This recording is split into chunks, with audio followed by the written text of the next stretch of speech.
I would have been such a fool to have said no. And actually, Jim and I, we have sort of talked over the years about trying to come up with something to do together, find an opportunity to work together again. And I obviously, really loved the first film. I was one of those people who, it really got me. I really understood all the subtle and not so subtle themes that ran through it, and I found it very powerful and extremely emotional.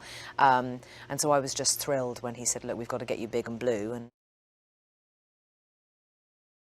so the underwater performance capture. First of all, it's a huge amount to think about. So there's not just the physical challenge of holding your breath. There's then the added challenge of acting out a scene underwater where everything is very different. You're having to imagine coral reefs. You're having to picture, other Na'vi, Metcaina swimming around you. And often acting with a child who is in actual fact a safety diver who's 35 years old and not a 9-year-old girl.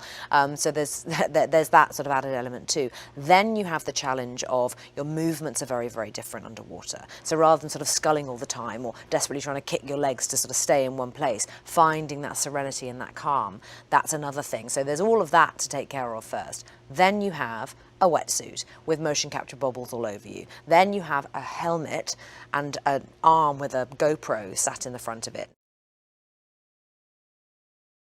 What I love, though, about Jim deciding to put the actors in the water is that Jim does have, and I don't know any other person in my life like this, Jim does seem to have a sort of an inherent belief that humans can be capable of almost superhuman things sometimes, as he is. I mean, we've all seen it. But he also believes that everyone can push themselves just that little bit further than they ever believed that they were prepared to.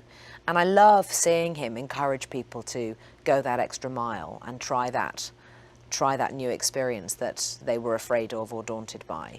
And luckily for me, I wasn't daunted by any of it. But if it weren't for Jim saying, you could do all this water stuff if you want to. I mean, we could always get the stunt people to do it. I'm like, do you know me? Of course I'm going in the water. So it really has been it's just been fantastic, sort of mind-blowing, really.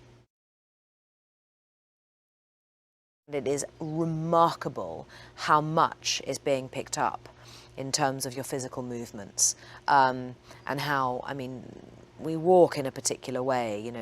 The Na'vi don't walk just like a regular human being. There's a sort of a composure to it, and a real strength and a groundedness. They walk in a very fluid way with their legs. They almost lead with their hips. Their shoulders are very upright. It's different, not kind of like a slouchy human who probably doesn't think about how they're holding themselves when they walk down the street.